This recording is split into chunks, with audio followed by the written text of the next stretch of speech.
গরম বাতাসের আযাব আসে। এই গরম বাতাসের আযাবটা এখনো আসে নাই। কিন্তু আমি শেষ জামানার হাদিসগুলো টুকটাক গবেষণা করে মনে হচ্ছে অচিরেই গরম বাতাসের একটা আযাব আসবে বিশ্বের দিকে। এবং নাসাও এটা নিয়ে গবেষণা করছে অলরেডি। সূর্যের মধ্যে অনেক রকম বিক্রিয়া হচ্ছে, তেজস্ক্রিয় বিক্রিয়া হচ্ছে ইত্যাদি, হিলিয়াম গ্যাসের অনেক বিস্ফোরণ হচ্ছে।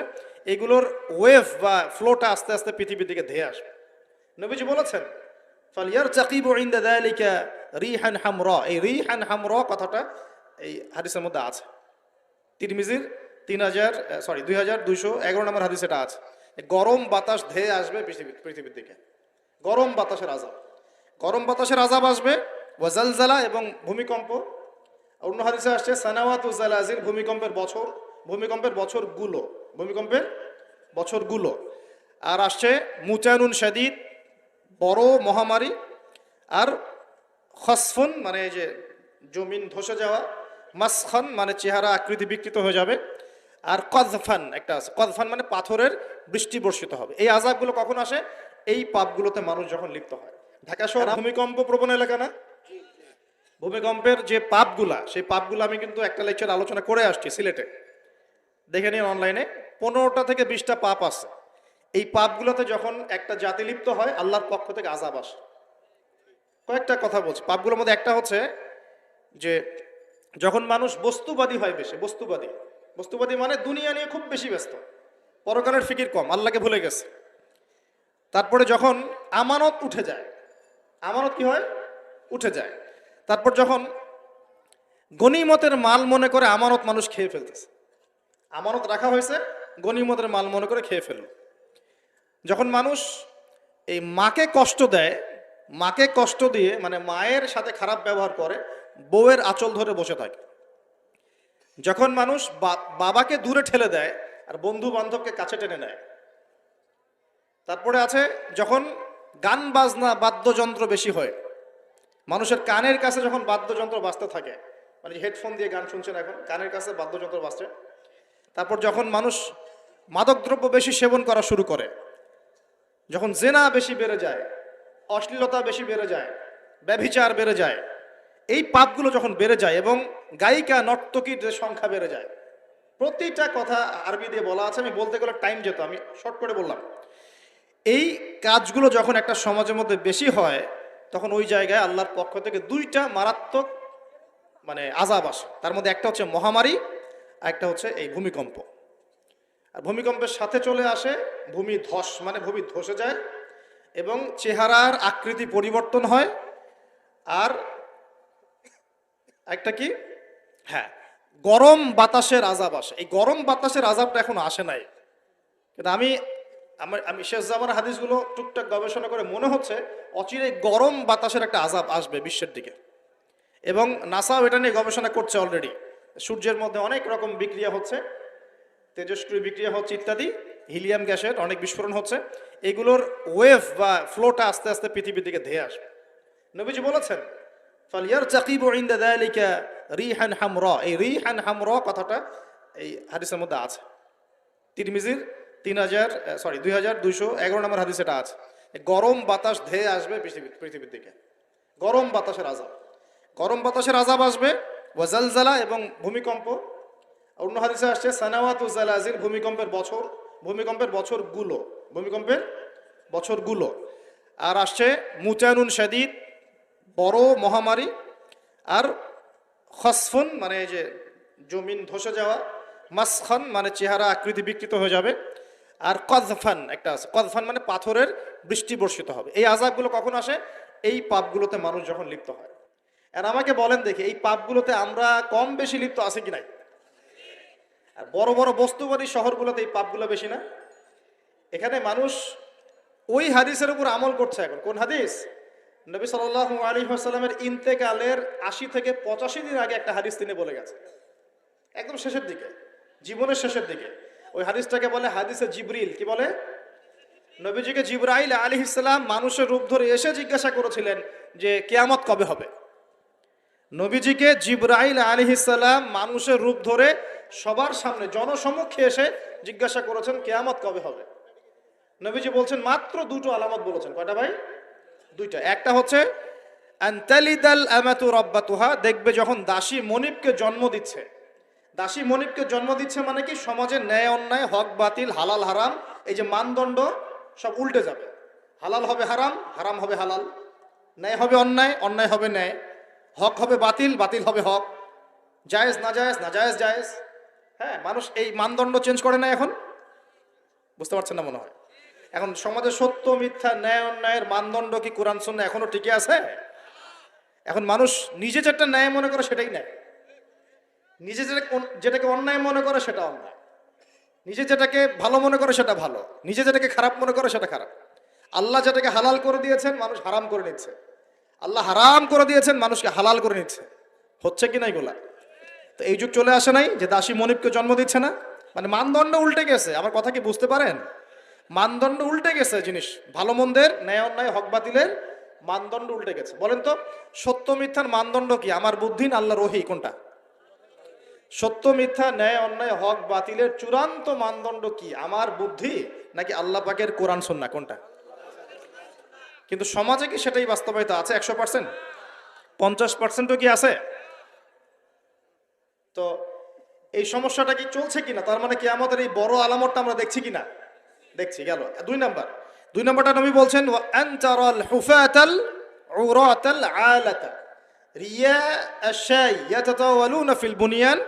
নবীজি বলছেন যখন দেখা যাবে সমাজের সবচেয়ে দরিদ্র শ্রেণীর মানুষ, স্যান্ডেল কেনার টাকা ছিল না, কাপড় পরার টাকা ছিল না, এই শ্রেণীর মানুষ, রাখাল মানে গরু ছাগল চড়াতো, এই শ্রেণীর মানুষ উঁচু উঁচু অট্টালিকা নির্মাণের প্রতিযোগিতা করবে। ভালো করে বোঝেন, নবীজি বলছেন না ধনীরা, সমাজের ধনীরা অট্টালিকা নির্মাণের প্রতিযোগিতা করবে, নবীজি এই কথা বলছেন না হাদিসে। নবীজি বলছেন সবচেয়ে দরিদ্র শ্রেণীর মানুষ, রাখাল শ্রেণীর মানুষ, স্যান্ডেল নাই, গায়ে জামা নাই, এরা উঁচু উঁচু অট্টালিকা নির্মাণের প্রতিযোগিতা করবে। করছে কিনা? কিভাবে সম্ভব এই শ্রেণীর মানুষের অট্টালিকা নির্মাণ না, নির্মাণের কম্পিটিশন করা কিভাবে সম্ভব? 1, সুদের মধ্য দিয়ে, 2, করাপশন দুর্নীতির মধ্য দিয়ে, 3, অন্যের সম্পদ আত্মসাৎ করার মধ্য দিয়ে। এই সমস্যাগুলো চলছে কিনা সমাজে? এরাই যখন 10-20 তলা বিল্ডিং উঠাবে তখন তো আর মানুষকে মানুষই মনে করবে না। বুঝতে পারছেন না মনে হয়?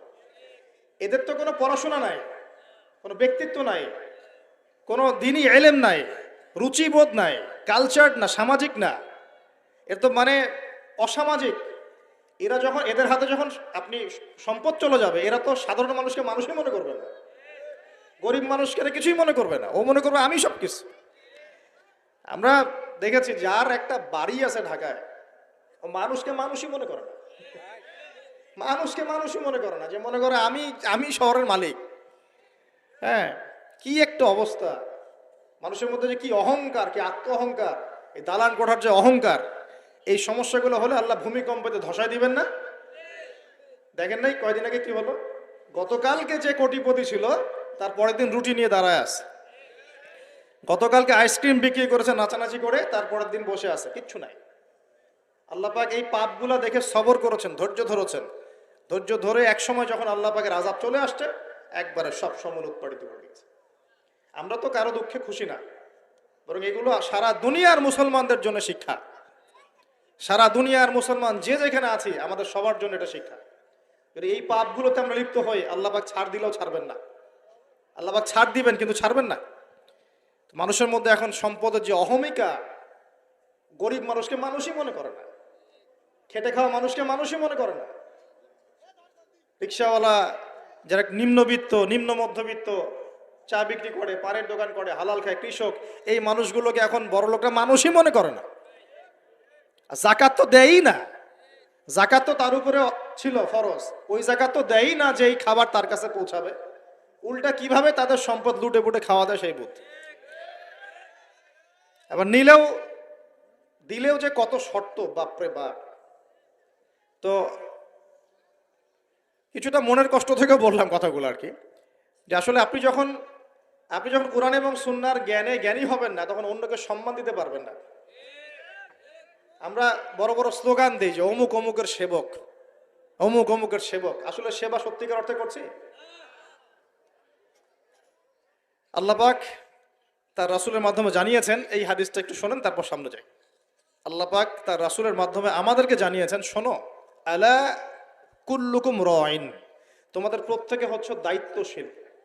তোমাদের প্রত্যেকেই দায়িত্বশীল। কেউ পরিবারের দায়িত্বশীল, কেউ ব্যবসা প্রতিষ্ঠানের দায়িত্বশীল, কেউ তোমার চাকরির প্রতিষ্ঠানের দায়িত্বশীল, কেউ সামাজিক দায়িত্বে আছো, কেউ প্রশাসনে, কেউ পররাষ্ট্র ইত্যাদি। তোমাদের প্রত্যেকেই দায়িত্বশীল। কুল্লুকুম রাইন ওয়া কুল্লুকুম মাসউলুন আন রাইয়াতি, এবং তোমাদের প্রত্যেককে যার যার দায়িত্ব সম্পর্কে আল্লাহ কিয়ামতের মাঠে জিজ্ঞাসা করবে। আমরা কি উত্তর দেওয়ার জন্য প্রস্তুত আছি ভাই? সবার আগে আমি দেখি, আমি আমার উপর দায়িত্বশীল না?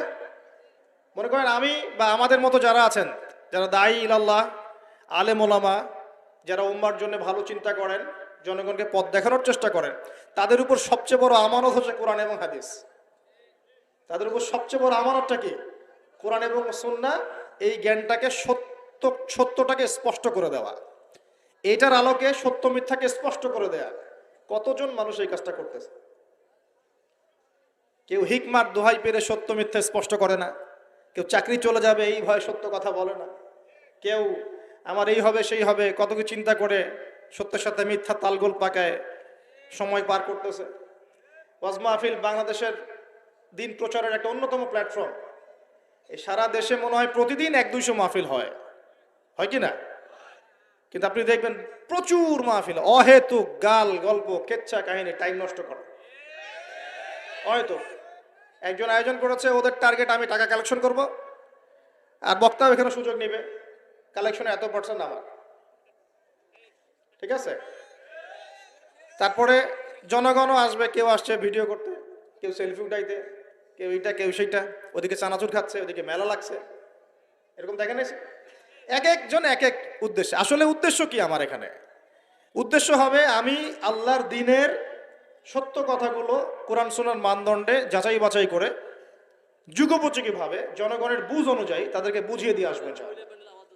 জনগণ কি করবে? অডিয়েন্স, তারা এখানে আসবে একটা নিয়াতে, আমরা কোরআন সুন্নাহ শুনবো, কোরআন সুন্নাহর কথাগুলোকে মেলাবো, যাচাই করব, যদি কোরআন সুন্নাহর সাথে মিলে যায় আমি গ্রহণ করবো। যদি বক্তার কথা কোরআন সুন্নাহর সাথে না মেলে আমি নিব না। আমি কেন, যত বড়ই বুজুর্গ বক্তা আসুক না কেন, আলেম আসুক না কেন, কোরআন সুন্নাহর সাথে যদি তাদের কথাগুলো মিলে না যায় সেই কথা কখনোই আপনি গ্রহণ করবেন না। করবেন? কখনো কখনো কেউ অজ্ঞতাবশত এমন কথা বলতে পারে যেটা কোরআন সুন্নাহয় নাই।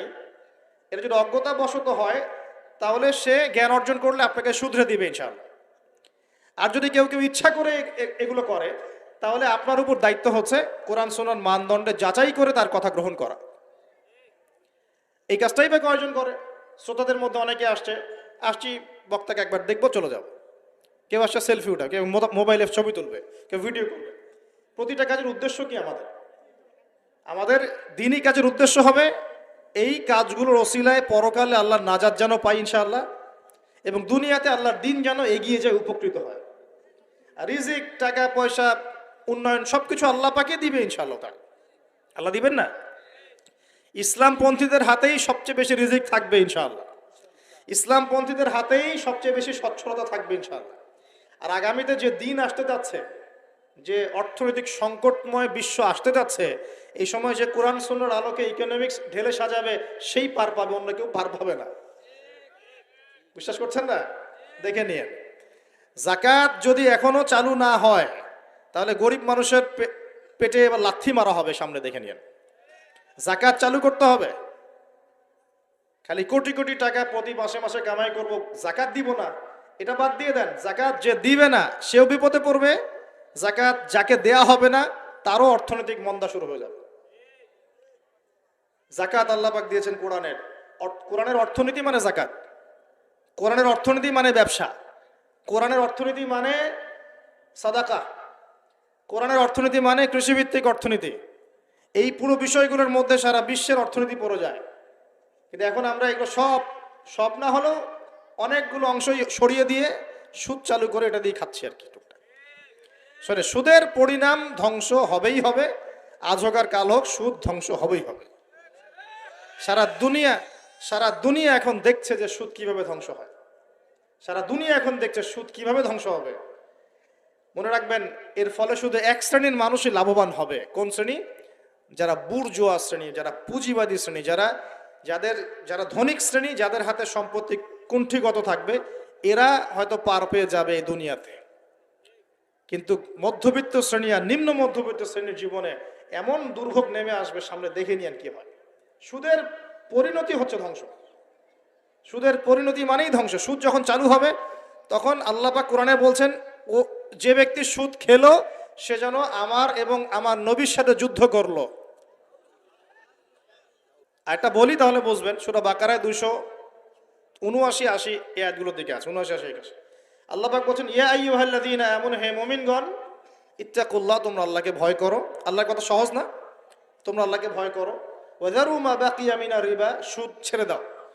সুদের অবশিষ্ট অংশ ছেড়ে দাও মানে সুদ ছেড়ে দাও। ওয়া ইল্লাম তাফআলু, যদি তোমরা সুদ না ছাড়ো, ফাআযানু বিহারবিন মিনাল্লাহি ওয়া রাসূলিহি, তাহলে আল্লাহ এবং তার রাসূলের সাথে যুদ্ধের ঘোষণা শুনে রাখো। কার কথা এটা? আমি বানিয়ে বললাম? আপনার কিতাব। এই কিতাব আপনার বাসায় নাই? আপনি কি এই কিতাবের জন্য জীবন দিতে চান না? যখন এই কিতাবকে কেউ অবমাননা করে, আপনার তো গা জ্বলে, হৃদয় রক্তক্ষরণ হয়। কয়দিন আগে ওই যে সুইডেন না ডেনমার্ক, হ্যাঁ, আমি নামও ভুলে গেছি, ভুলে যাওয়াই ভালো, এগুলো মনে রাখাই খারাপ, কারণ এদেরকে মনে রাখে কি হবে। শুধু প্রথম কথা হচ্ছে যে ওই পশ্চিমা সভ্যতার মধ্যেই যারা বাক স্বাধীনতার কথা বলে, ব্যক্তি স্বাধীনতার কথা বলে, আর তাদের বাক স্বাধীনতা মানে হচ্ছে ছেলে ছেলে বিয়ে করতে পারবে, এটা ব্যক্তি স্বাধীনতা। আর বাক স্বাধীনতা মানে ইসলামের বিরুদ্ধে যা ইচ্ছা তাই বলতে পারবে, ইসলামের বিরুদ্ধে যা ইচ্ছা তাই বলতে পারবে, এটা হচ্ছে বাক স্বাধীনতা। আর আল্লাহ পাকের বিধানের বাইরে যা ইচ্ছা তাই করতে পারবে, মদ খাবে, সুদ খাবে, ঘুষ খাবে, জেনা করবে, পর্নোগ্রাফিতে থাকবে, যা ইচ্ছা করবে, এর নাম হলো ব্যক্তি স্বাধীনতা। এটা ওরা বিশ্বাস করে। তো সেখানে কোরআনকে অবমাননা করেছে, কোরআন পুড়িয়ে দিয়েছে, আপনারা দেখেছেন তো। তখন আপনার খারাপ লাগে নাই? একটু খারাপ লাগে নাই ভাই?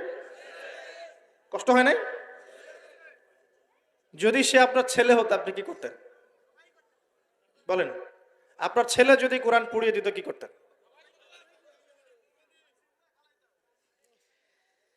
এখন আমাকে বলেন, ওই কোরআনেই আছে সুদ খাওয়া মানে আল্লাহ এবং তার রাসূলের সাথে যুদ্ধ করা। আমি আর আপনি যে মানছি না, এখন আমাদের কি হবে বলেন? সে তো অমুসলিম, কোরআনে কি আছে জানেই না বেচারা। কোরআনের প্রতি অনেক ক্ষোভ, কারণ কোরআন ওদের সমস্ত জাহিলিয়াত অন্যায়ের বিরুদ্ধে কথা বলে। এই জন্য কোরআনকে পুরা দিতে চায় এবং নবীকেও গালিগালাজ করে, তাই না?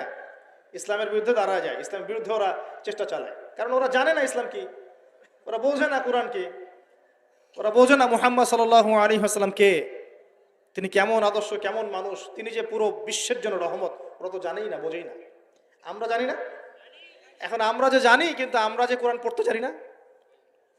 আমরা তো জানি, কিন্তু আমরা তারপরেও যে কোরআন তেলাওয়াত করতে পারি না, জানার পরেও যে কোরআনের অর্থ কোনোদিন পড়ে দেখলাম না। আরে গত বছর তো অর্থ পড়তে বলেছিলাম যে অর্থগুলো একটু পড়ে দেখেন, বাপরে বাপ, যে ধোয়াটা ধুইলো আমাকে, আমি একদম পরিষ্কার হয়ে গেছি, এমন ধোয়া ধুয়ে দিচ্ছে। কোরআনের অর্থ পড়ার দরকার নাই। আমি কি বলেছিলাম যে কোরআন তেলাওয়াত করলে কোনো নেকি হবে না?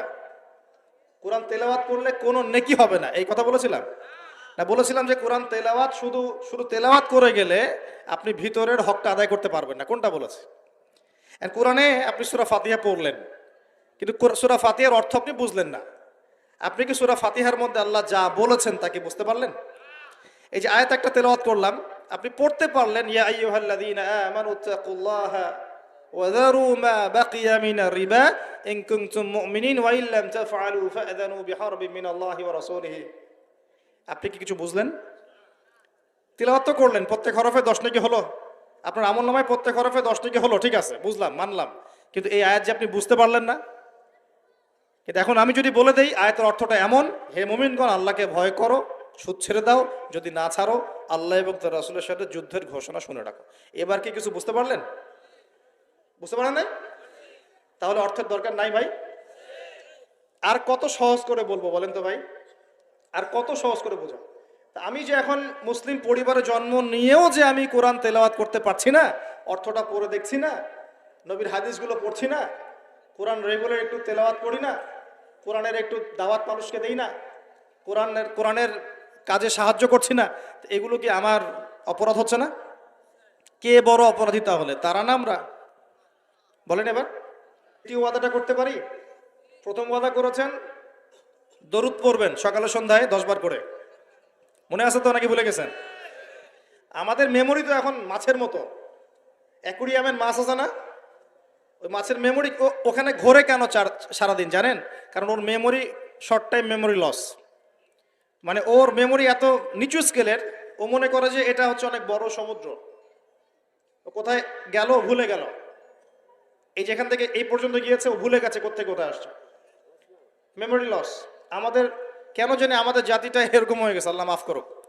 একটা ইস্যু আসে ওইটা নিয়ে একদম মাতামাতি লাফালাফি, চলে গেলে ওইটা ভুলে যাবে, নতুন ইস্যু। এমনটা হয় না?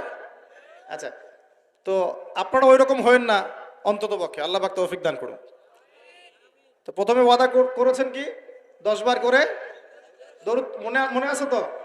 আচ্ছা, এবার দ্বিতীয় ওয়াদা করেন যে কোরআন যারা তেলাওয়াত করতে জানেন না, আমি অর্থের কথা বলছি না এখন, জাস্ট তেলাওয়াতের কথা বলছি, যারা কোরআন তেলাওয়াত করতে জানেন না, এই যে রমজান মাস সামনে আসছে, এই পুরো রমজান সময় দিলাম বিশুদ্ধ করে কোরআন তেলাওয়াত শিখতে হবে। রাজি আছেন ইনশাআল্লাহ? রাজি আছেন ইনশাআল্লাহ? ওয়াদা করছেন তো? নিয়াত এত দুর্বল কেন? নিয়াত এত দুর্বল কেন? কোরআন তেলাওয়াত শিখতে কি কষ্ট হবে খুব? এটা তেলাওয়াত শেখাটা কি অযথা হবে না কাজে দিবে? কোরআন যে তেলাওয়াত করতে জানে না, কোরআন কি তার পক্ষে সাক্ষী দিবে না বিপক্ষে সাক্ষী দিবে? আর কোরআন যার বিপক্ষে সাক্ষী দিবে সে কি জান্নাতে যাবে? কি মনে হয়, জান্নাতে যাবে? আচ্ছা, তাহলে একটু ওয়াদা করতে পারি ইনশাআল্লাহ আগামী রমজান শেষ হওয়ার আগেই কোরআন তেলাওয়াত শেষ হওয়া চাই ইনশাআল্লাহ। পারা যাবে ইনশাআল্লাহ? যদি ফজিলত বলি, প্রত্যেক হরফে 10 নেকি পাবেন ইনশাআল্লাহ, প্রত্যেক হরফে 10 নেকি। কোরআনে কতগুলো হরফ আছে জানেন? এটা আয়াত, আয়াত হরফ, হরফ মানে অক্ষর, আর আয়াতও 6666টা নাই, 6666টা আয়াত কোরআনে নাই। বাসায় কি গুনে দেখেন, কোরআনে আয়াত আছে 6236টা, 6236টা, বাসায় কি গুনে দেখেন। 2, কোরআনের শব্দ আছে 77,800টা, শব্দ বুঝি, ওয়ার্ডস 77,800টা, এটা হলো শব্দ সংখ্যা। আর অক্ষর প্রায় 5 থেকে 6 লক্ষ অক্ষর আছে, 5 থেকে 6 লক্ষ অক্ষর আছে। এখন প্রত্যেক হরফে 10টা করে যদি নেকি হয়, একবার বিশুদ্ধ করে কোরআন খতম দিলে কত নেকি হবে বলেন? কত হবে? কয়েক কোটি তো হবে নাকি ইনশাআল্লাহ? হবে তো নাকি? আল্লাহ পাক আমাদের সবাইকে বিশুদ্ধ করে কোরআন তেলাওয়াত করার তৌফিক এনায়েত করুন, বলি আমিন। এখন যারা আমরা কোরআন তেলাওয়াত করতে জানি, হাফেজ আছি বা কোরআন পড়তে পারি মাশাআল্লাহ, তারা কি একটু ওয়াদা করতে পারি যে এই রমজান মাসে আলিফ লাম মিম থেকে শুরু করে মিনাল জিন্নাতি ওয়ান নাস পর্যন্ত 114টা সূরার অর্থ পড়ে দেখবো ইনশাআল্লাহ? কারা কারা কোরআন তেলাওয়াত করতে জানেন হাত তোলেন দেখি একটু। মাশাআল্লাহ, শুকরিয়া, জাযাকুমুল্লাহ, অনেকেই জানেন মাশাআল্লাহ, হাত নামান। যারা জানি, আমরা এবার ওয়াদা করলাম, নিয়াত করলাম ইনশাআল্লাহু তাআলা এই রমজান মাস শেষ হওয়ার আগেই, আমরা এখন থেকে শুরু করব, রমজান শেষ হওয়ার আগেই আল কোরআনের 114 সূরা মানে 30টা পারা, প্রতিদিন 1 পারা করে, প্রতিদিন 1 পারা করে 30টা রোজায় 30 পারার অর্থ পড়ে শেষ করবো ইনশাআল্লাহু তাআলা। রাজি আছেন ইনশাআল্লাহ? দেখেন, কোরআনের অর্থ না পড়লে আপনি আল্লাহ আপনাকে যা বলতে চেয়েছেন সেটা আপনি বুঝতে পারবেন না। বুঝতে পারবেন? একটা উদাহরণ দিই ছোট্ট করে, খেয়াল করেন। মনে করেন আপনি প্রবাসী, আপনার স্ত্রী থাকে দেশে, আপনার স্ত্রীর সাথে আপনার দেখা সাক্ষাৎ খুব কম হয়, দেখা সাক্ষাৎ হয় না বললে চলে, খুব আপনি কাজের কারণে ওখানে থাকছেন, মাঝে মাঝে আসছেন যাচ্ছেন। এখন স্ত্রী আপনাকে একটা মেসেজ পাঠিয়েছে ফোনে, স্ত্রী আপনাকে একটা 1 পৃষ্ঠার মেসেজ পাঠিয়েছে, আর মেসেজটা পাঠিয়েছে স্ত্রী ইংরেজি ভাষায়। কোন ভাষায় ভাই? আর আপনি বেচারা ইংরেজি বোঝেন না, আপনি ইংরেজি বোঝেন না, আপনি ইংরেজি রিডিংটাও পড়তে পারছেন না, যে সে বলেছে আই লাভ ইউ, এতটুকু আপনি পড়তে পারছেন না, কারণ আপনি কোনোদিনও ইংরেজি পড়েন নাই। এটা যে আই, এটা যে এল, এটা ও, এটা ভি, এটা ই, এটা আপনি বুঝতে পারছেন না, কারণ আপনি ইংরেজি জানেনই না মনে করেন। এখন স্ত্রীর এই ভালোবাসাপূর্ণ মেসেজটা আপনি কি পড়তে পারবেন? আচ্ছা, তাহলে পড়তেও পারলেন না। এখন যদি পড়তে পারতেন, কমসে কম পড়তে পারতেন, তাহলে কি হতো? অর্থটা আপনি বোঝার চেষ্টা করতেন নাকি? অর্থটা বোঝার চেষ্টা করতেন। হ্যাঁ, স্ত্রী বলেছে আমি খুব ভালো নাই, আপনার কথা মনে পড়ছে, সন্তানরা আপনাকে মিস করে, এগুলো সে ইংরেজিতে লিখেছে, ইংরেজি ভাষায় লিখেছে। আর আপনি ইংরেজি ভাষা পারেন না, অর্থটা বোঝেন না। তার লেখাগুলো হয়তো আপনি টুকটাক একটু পড়তে পারছেন, হ্যাঁ, কিন্তু আপনি কি তার অর্থটা উঠাতে পারবেন? অর্থ যদি উঠাতে না পারেন, স্ত্রী যে এত প্রেম ভালোবাসা মহব্বতের সাথে একটা চিঠি লিখলো আপনাকে, আপনি কি সেই চিঠির হক আদায় করতে পারলেন? এবার আপনি বোঝেন আল্লাহ রাব্বুল আলামিন আমাদেরকে এই দুনিয়াতে সফল হওয়ার জন্য আর পরকালে জান্নাত পাওয়ার জন্য এই কোরআনটা নাজিল করেছে। আল্লাহ পাক তার পক্ষ থেকে এই মেসেজটা পাঠিয়েছেন তার নবীর মাধ্যমে, যে তোমরা যেন দুনিয়ায় সফল হতে পারো, দুনিয়া কিভাবে চলবে, কিভাবে খাবে, কিভাবে নামাজ পড়বে, কিভাবে সমাজকে ডিল করবে, কিভাবে পরিবার চালাবে, কিভাবে রাষ্ট্র চালাবে ইত্যাদি সব কিছু আল্লাহ পাক এই কিতাবের মধ্যে নাজিল করে নামিয়ে দিলেন রাসূল সাল্লাল্লাহু আলাইহি ওয়াসাল্লামের কাছে, তিনি আমাদের সবাইকে জানিয়ে দিলেন। আর বেচারা আমি যদি এই ভাষাও না বুঝি আর এটা পড়তেও না জানি, আমি কি আল্লাহ পাকের সেই মহব্বতের হক আদায় করতে পারবো? এটাই হলো আমাদের উম্মার এখন সবচেয়ে বড় সমস্যা। আমরা আল্লাহ পাকের কিতাবের হক আদায় করতে পারি না। কেমন করে পারবো? কিতাব তো পড়তেই পারি না। আর অনেকে মনে করে এই কিতাব আমার পড়ার দরকার নাই, আলেম ওলামারা পড়লেই হবে, তাই না? এমন মানসিকতা আছে না? আরে ভাই আমি এত বুঝি না, আমি সাধারণ মুসলমান, হ্যাঁ, আমার এত সময় নাই, পরিবার আছে, ব্যবসা আছে, আমি খালি হাইয়া আলা সালাহ বললে মসজিদে যাব, ব্যাস বাসায় চলে আসবো। এরকম মুসলমান দিয়ে আল্লাহর জমিনে আল্লাহর দিন প্রতিষ্ঠা হবে না। এরকম মুসলমান দিয়ে আল্লাহর জমিনে আল্লাহর দিন প্রতিষ্ঠা হয় না। আল্লাহ পাকের জমিনে আল্লাহর দিন প্রতিষ্ঠা হয় কাদের দ্বারা? যারা জ্ঞান অর্জন করে, জ্ঞান অনুযায়ী আমল করে, শরীয়তের গভীর জ্ঞান অর্জন করে, ওই জ্ঞানটাকে মানুষের মধ্যে ছড়ায় দেয়, দিনের দাওয়াতে কাজ করে, হালাল খায়, পরিবারের মধ্যে দিন প্রতিষ্ঠা করে, নামাজ কায়েম করে ইত্যাদি, মানুষকে ঐক্যবদ্ধ করার চেষ্টা করে, ইসলামকে একটু একটু করে এগিয়ে নেয়।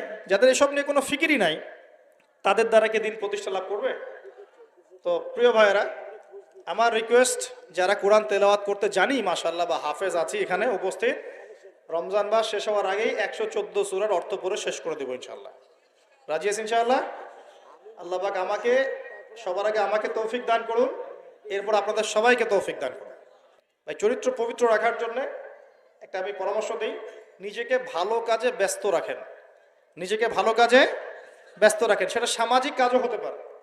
সমাজ কল্যাণমূলক কাজ করেন না, জনসেবা করেন, মানুষের সেবা করেন, মানুষের কাছে থাকেন, সোশ্যাল ওয়ার্ক করেন। এই যে অ্যাসোসিয়েশন আছে না কিছু সামাজিক, নন পলিটিক্যাল, নন প্রফিটেবল কিছু ফাউন্ডেশন থাকে না, মানুষের কল্যাণে কাজ করেন, ইফতারের প্রজেক্ট করেন সামনে, ঠিক আছে? তারপরে শীতবস্ত্র হয়, তারপরে যে ত্রাণ রিলিফ, মানে মানুষের কল্যাণ, বৃক্ষরোপণের কাজ, তারপরে আপনার এই যে রক্তদান কর্মসূচি, এই টাইপের যে ভালো ভালো কাজ, সমাজ কল্যাণমূলক কাজ, এই সমাজ কল্যাণমূলক কাজগুলো করলেও মনটা বড় হবে ইনশাআল্লাহ। ভালো কাজে ব্যস্ত থাকবেন, আপনি দেখবেন মাথার মধ্যে শয়তানি নাই। যখন মানুষের কাজ নাই, সারাদিন অলস বসে থাকে, মাথার মধ্যে দুনিয়ার শয়তানি ঘোরাফেরা করতে থাকে। আল্লাহ পাক আমাদের সবাইকে ভালো কাজের সাথে থাকার তৌফিক দান করুন এবং ভালো কাজে একে অপরকে সহযোগিতা করার তৌফিক দান করুন। মনে রাখবেন, দান করলে কোনোদিনও টাকা কমে যায় না। আপনার দানের টাকা ঘুরে ফিরে আপনার কাছে আসবে, বুঝতে পারছেন না? আপনার দানের টাকা ঘুরে আল্লাহ আপনার কাছে ফিরাই দিবে। কিভাবে ফিরাবেন সেটা আল্লাহর দায়িত্ব। আমি কি বুঝাবো কিভাবে ফিরাবেন? বুঝবেন, একটু বোঝানোর চেষ্টা করবেন। অর্থনীতি কিন্তু কঠিন, সহজ করে বোঝানোও কঠিন, সবাই সহজ করে বোঝাতেও পারবে না। আমি একটা পয়েন্ট খালি বুঝাই আপনাদেরকে, বোঝেন চেষ্টা করেন।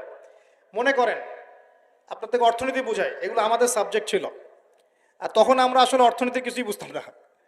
তারপরে যখন কোরআন হাদিস পড়া শুরু করলাম, তখন দেখলাম যে ও আচ্ছা, ব্যাপার তো খুব সহজ, সহজ জিনিসটাকে এত কঠিন করা হয় কেন? দেখেন কিরকম, মনে করেন একটা বাজার, আপনাদের এখানে বাজার আছে কি? আচ্ছা, এই বাজারের মধ্যে ধরেন 100 ব্যবসায়ী আছে, ব্যবসায়ীরা ব্যবসা করে। আল্লাহ পাক ব্যবসা হালাল করেছেন না হারাম করেছেন? হালাল ব্যবসা। ব্যবসায় একটা 10 টাকার পণ্য আপনি চাইলে 30 টাকা, 40 টাকা, 50 টাকা, 100 টাকা বিক্রি করতে পারবেন কি না? পারবেন। মার্কেটের একটা ফিক্সড প্রাইস থাকে, মার্কেট প্রাইস, এটাকে বলে মার্কেট প্রাইস, যে একটা দাম নির্ধারণ করা হয় যে আমরা এই দামে সব সেল করবো, তাই না? আচ্ছা, ব্যবসায়ীরা ব্যবসা করছে, ব্যবসায় লাভও আছে, লসও আছে, ঝুঁকিও আছে, লাভও হতে পারে, লসও হতে পারে। এখন ব্যবসা করার সময় দেখা গেল যে এক ভাই লাভ করলো আর এক ভাই লস করলো, এমনটা হয় কি না? আচ্ছা, আল্লাহ পাক এখানে কি করেন জানেন? এই বাজারের মধ্যে যে সম্পদগুলো আছে, অর্থ সম্পদ, আপনারা যেটা কারেন্সি বলেন, এগুলো আল্লাহ রাব্বুল আলামিন হাত থেকে হাতে ঘোরাতে থাকেন। আজকে আপনার হাতে, কালকে তার হাতে, কালকে তার হাতে, পরশু আরেক ভাইয়ের হাতে। এই সম্পদ বাজারের মধ্যে ঘুরতে থাকে। বাজারটা হতে পারে সমাজ, হতে পারে রাষ্ট্র, হতে পারে বিশ্ব। ভালো করে বোঝেন, ছোট পরিসরে হতে পারে সমাজ, হতে পারে রাষ্ট্র বা বিশ্ব। আল্লাহ পাক সম্পদটা সার্কুলেট করেন, ঘোরাতে থাকেন। আজকে তার হাতে, কালকে তার হাতে, কালকে তার হাতে, এভাবে সম্পদ ঘুরতে থাকে। লাভ লসের রিস্ক আছে, কেউ লাভ করে, কেউ লস করে। এভাবে সম্পদ সার্কুলেট হতে হতে হতে আল্লাহ পাক যাকে ইচ্ছা ধনী বানান, যাকে ইচ্ছা গরিব বানান। কথা বুঝতে পারছেন? এটা হলো এই জায়গায় রিজিকটা নিয়ন্ত্রণ করেন সরাসরি আল্লাহ পাক। আল্লাহ পাক কারো সম্পদ নেন, কারোকে দেন, কারো কাছ থেকে নেন, কারোকে দেন, কারো কাছ থেকে নেন, কাউকে দেন। এভাবে সম্পদ ঘুরতে থাকে। আর যদি দেখা যায় সম্পদ মানে চাহিদার চেয়ে কম হচ্ছে, আল্লাহ পাক সম্পদ উৎপন্ন করে দেন। জমিন থেকে উৎপন্ন করেন, আসমান থেকে উৎপন্ন করেন। আমি মানে বুঝাতে পারছি না। এরপরও যদি দেখা যায় যে সমাজে সংকট হলো, অন্য সমাজ থেকে আমদানি করতে হয়। যদি একটা রাষ্ট্রের সংকট হচ্ছে, অন্য রাষ্ট্র থেকে আমদানি করতে হয়। এভাবে একটা সিস্টেম চলে, ইসলামিক সিস্টেম। এখানে ব্যবসা হচ্ছে মূল। এখানে দায়িত্ব আল্লাহ নিয়ে নেন, কাউকে ধনী করবেন, কাউকে গরিব করবেন। সম্পদ ঘুরতে থাকবে, ঘুরতে থাকবে। এভাবে আল্লাহ পাক আপনার এই যে ধনী ব্যক্তি মনে করেন যে সম্পদ এখানে লাভ করেছে, এই ব্যক্তির উপর আবার জাকাত ফরজ আছে। কি আছে? জাকাত ফরজ আছে। এখন এই যখন ধনী হবে, নিসাব পরিমাণ সম্পদ আসবে, তখন এ জাকাত দিবে গরিবকে। তখন যার হাত থেকে সম্পদ চলে আসছে, ওর কাছে আবার সম্পদ ফিরে যাবে। সুবহানাল্লাহ। বুঝতে পারলেন কিভাবে সম্পদ আল্লাহ পাক ঘোরান? এর জাকাত ছাড়াও আছে সাদাকা। সাদাকা ছাড়া সাদাকাতুল ফিতর আছে, অনুদান আছে। এবং নরমালি আল্লাহ পাক কিন্তু সদকা করতে উৎসাহিত করেন। এইভাবে একটা ইকোনমিক সিস্টেম চলতে থাকে, ছোট বা বড় পরিসরে। এইভাবেই মদিনা টিকে ছিল। এভাবেই মদিনার ইকোনমিক সিস্টেম চলতো নবী সাল্লাল্লাহু আলাইহি ওয়াসাল্লামের যুগে। তো সেখানে আরো একটা বিষয় এক্সট্রা ছিল, যেটা এখন নাই। সেটা ছিল গনিমত। সেটা কি? রাসূল সাল্লাল্লাহু আলাইহি ওয়াসাল্লাম সাহাবীরা বিভিন্ন যুদ্ধ এবং জিহাদ করতেন কিনা? না, তারা তো এগুলো করতেন না। ঘর মসজিদে বসে খালি সুবহানাল্লাহ পড়তেন। হ্যাঁ নাকি? বদর উহুদ তো হয়নি ইসলামে, হয়েছে? এগুলো বললে তো দেখা যাবে বাপরে বাপ অবস্থা খারাপ। হ্যাঁ, জিহাদি বয়ান শুরু করে দিয়েছে। এগুলো কি ইতিহাসে আছে কি নাই? যখনই মুসলিমরা যুদ্ধে গিয়েছে এবং জয় করেছে, তখন বিপুল গনিমতের সম্পদ লাভ করেছে। বুঝতে পারছি? গনিমত মানে ওই যে যাদের সাথে যুদ্ধ হচ্ছে, ওদের সব সম্পত্তি মুসলিমরা তখন পেয়ে যায়, কারণ ওগুলো ছেড়ে ওরা পালিয়ে যাবে। এটা এর মধ্য দিয়ে মুসলিম ব্যাপক সচ্ছলতার মুখ দেখেছিল। খায়বারের যুদ্ধে জয়ের মধ্য দিয়ে মুসলিমরা প্রায় 1/3 সম্পদ পেয়েছিল আরবের মধ্যে। জাজিরাতুল আরবের 1/3 সম্পদ শুধু খায়বার যুদ্ধ জয়ের মধ্য দিয়ে লাভ করা হয়েছে। ওইটা তো নাই, এখন ক্লোজড। আমি ওগুলো বাদ দিয়ে এই সিস্টেমগুলোর কথা বললাম, সাদাকা, ব্যবসা ইত্যাদি। তার মানে ইসলামিক ইকোনমিক সিস্টেমের মধ্যে আল্লাহ পাক সম্পত্তি নিয়ন্ত্রণ করছেন এবং কাউকে ধনী বানাচ্ছেন, কাউকে গরিব করছেন। সম্পদ হাতে হাতে ঘুরছে। যে ধনী সে আবার জাকাত দিচ্ছে, তখন গরিবের কাছে ধনীর সম্পত্তি চলে আসছে। বুঝতে পারছেন কি ভাই কিছু? আচ্ছা, কঠিন হচ্ছে আলোচনা মনে হয়। আচ্ছা, একটু কঠিন শোনেন। খালি কি আর উঠবস করা, ঢেলে দেই, চা খাই, কফি খাই শুনলে হবে? হ্যাঁ, এগুলো শুনলে হবে খালি? ভালো করে শুনি ইনশাল্লাহ। এখন চলমান সিস্টেমে কি সমস্যা হয়? যখন আপনি ব্যবসাটাকে গুটিয়ে নিয়ে সুদটাকে প্রাধান্য দিচ্ছেন, মানে সুদের মধ্যে কি লাভ লস দুটা রিস্ক আছে, ঝুঁকি আছে কোনো? সুদে আপনি যখন খান, আপনি কি বলেন যে ঠিক আছে আমি 100 টাকা নিলাম, ব্যবসায় লাভ হলে আমি দিব 50%, লস হলে 50%। এটা তো সুদ না। এটা কি সুদ? যখন আপনি বলেন যে আমি 100 দিয়েছি, আমাকে 110 দেওয়া লাগবে, 100 দিয়েছি, আমাকে 110ই দেওয়া লাগবে, আপনি তো লসের রিস্ক নিবেন না? নিবেন? সুদখোর কি লসের ঝুঁকি নিবে নাকি লাভের শর্তে টাকা দিবে? এখন যখন আপনি লাভ লসের ঝুঁকি নিচ্ছেন না, তখন একজন লাভ করা, একজন লস করার কোনো সিস্টেম বাজারে থাকছে না। তখন সম্পদ ধনিক শ্রেণীর হাতে পুঞ্জীভূত হচ্ছে। তারা আস্তে আস্তে ধনী হতে থাকবে, গরিবরা আস্তে আস্তে গরিব হতে থাকবে। আবার জাকাত দিবে না, তখন ওই সম্পদ আবার গরিবের কাছেও ফিরে আসবে না। এভাবে সুদের মধ্য দিয়ে সম্পদ সংকীর্ণ হয়ে যায়। একদম একটা মার্কেট, সমাজ, রাষ্ট্র মেসাকার অবস্থা, দেউলিয়া হয়ে চলে যাবে। একটা করে কথা বলেছিলাম, ফলেছিল কি অর্থনীতির কথাগুলো? পাকিস্তানের কথা ফলেছে? পাকিস্তানের সামনে আরো ভয়াবহ পরিণতি আছে। আর এগুলো থেকে শিক্ষা না নিতে পারলে আমাদের সামনে ক্ষতি আছে। এগুলো বলবেই বাকে, বুঝাবেই বাকে। আর আল্লাহ পাক আমাদের কথা গ্রহণ করার মানসিকতা দান করুন।